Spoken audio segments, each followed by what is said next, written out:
Today at Indian Head Ford, we're talking about Escape hybrids.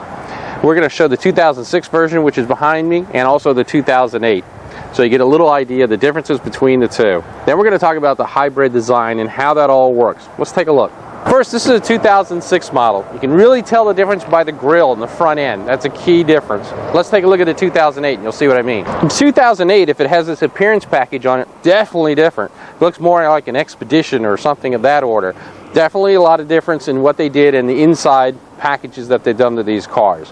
But we're here today to talk more about how a hybrid works and how these particular Escapes get the high mileage that they do. Let's take a look at the 2006 and go all through it.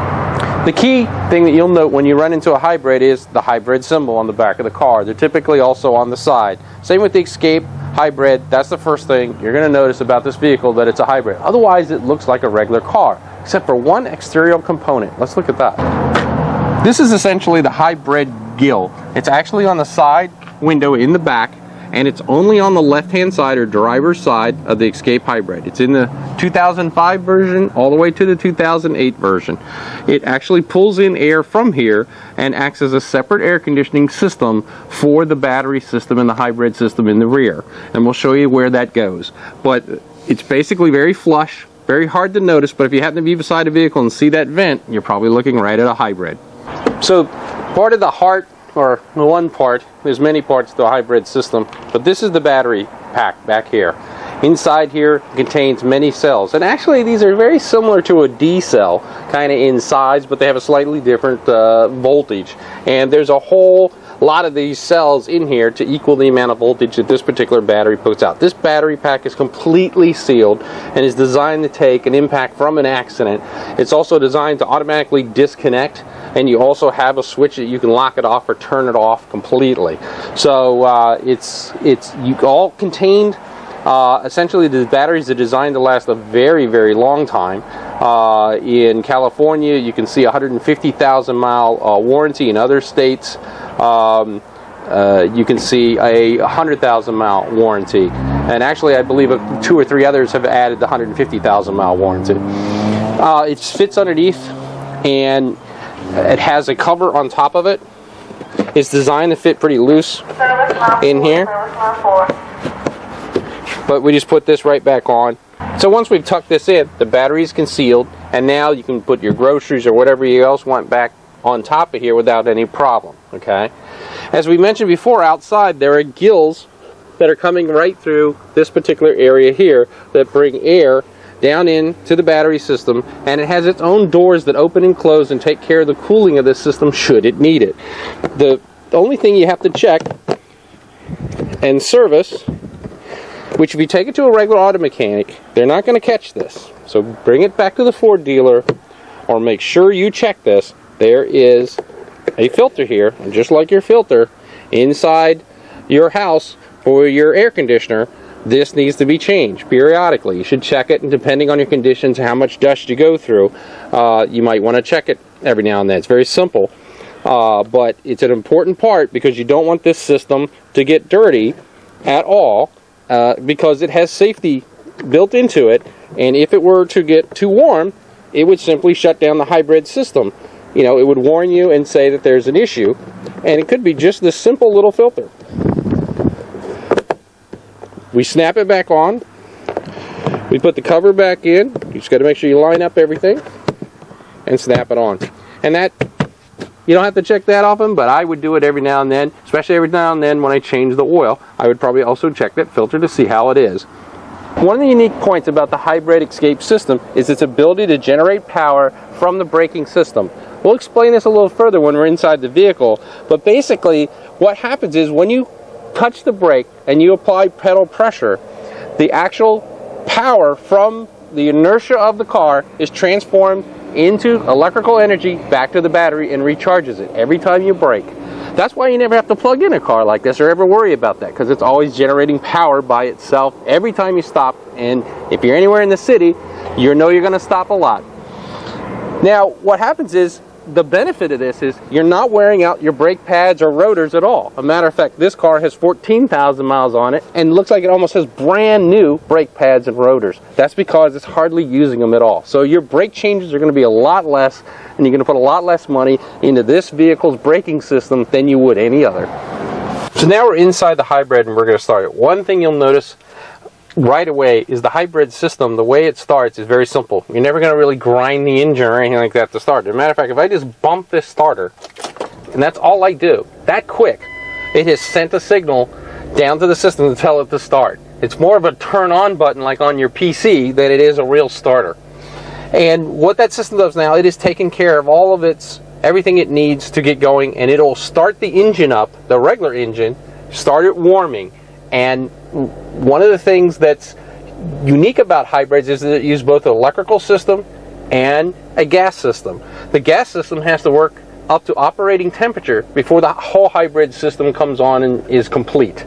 So as this is warming up, your car is going to stay in that gas mode. If you're in the winter and it's very cold, it's going to take it longer to go into hybrid mode. If it's nice and warm, or you've just stopped and you restart the car, then it's going to go into hybrid mode a lot quicker. Let's see how that works. In the hybrid system, in a sense, you have two engines or two drive components. The first one is the gas engine, which is running here, which you can hear now. The next is electrical engine, and that combines into a special type of transmission that only has a few parts.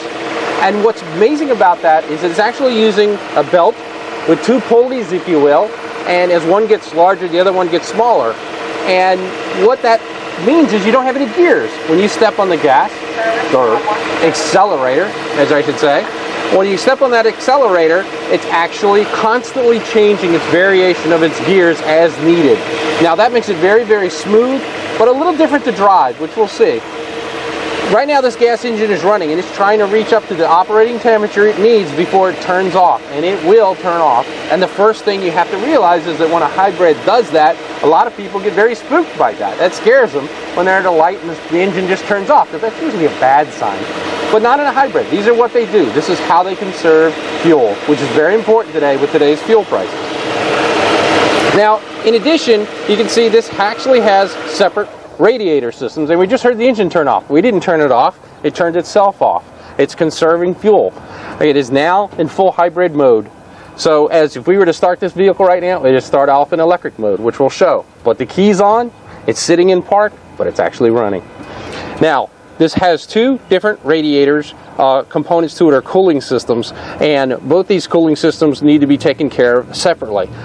You use the same coolant type in it, which is a special Ford coolant, which you want to make sure you get and stay with. Don't use any other kind of coolants in here other than what's recommended by the manufacturer. Very important because they can cause all sorts of issues. But you have to keep track of both of these. The electric system is not much that you're going to see. It takes care of itself. And the transmission system, again, is one of the simplest transmission systems out there. So you should see a lot of mileage on this car before you'd have any kind of issues with that. Now that this hybrid has reached operating temperatures ready to drive in the hybrid mode, let's take it out and see how it operates. We're back inside our vehicle after we have started. As you can hear, well, you hear nothing. You hear nothing because although this vehicle is ready to go and will accelerate very, very quickly once we put it in drive, it's in electric mode. And electric mode doesn't make any noise. Electric engines last also an incredibly long time. Think about your refrigerator or another component that runs on an electric motor, a fan in an air conditioner system or something in your home. Those motors can last a very, very long time and create a great amount of torque. Combined with the battery in the back and an electric system, you have a vehicle that, although it's a 4-cylinder, will behave much more like a 6-cylinder with a lot of pep. Because if you really step on the accelerator on this vehicle, you're going to combine the gas and electric at the same time, giving you a great amount of torque in the vehicle and a great amount of speed going forward. Let's try it.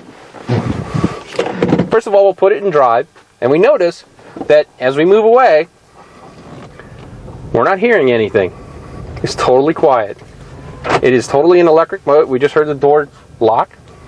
And we are totally in electric mode. And we'll stay in this mode until we get to about 20 miles an hour. Now, if we look here at the tachometer, it's actually in a reverse direction, which is actually somewhat odd. If you're not familiar with it, it's not on 0, it's below 0 and actually in this green mode, okay, where it's on EV or electric vehicle mode. And it'll operate all the way up to 20 miles an hour, and then the engine will come on and come into play. Now, this is a 2006 model. If you had a 2008 model, which we show in some of our other videos, the actual transition between that engine and electric is a little quieter than it is in this particular version. There is a little more noticeable noise. In the 2008, they did a lot of things to cut down on noise, both inside the cabin area and the way the engine transfers from electric to gas. But I don't really mind it. I mean, I got the 2006 here, and it's not that much of a difference, as you'll hear. Let's take it out.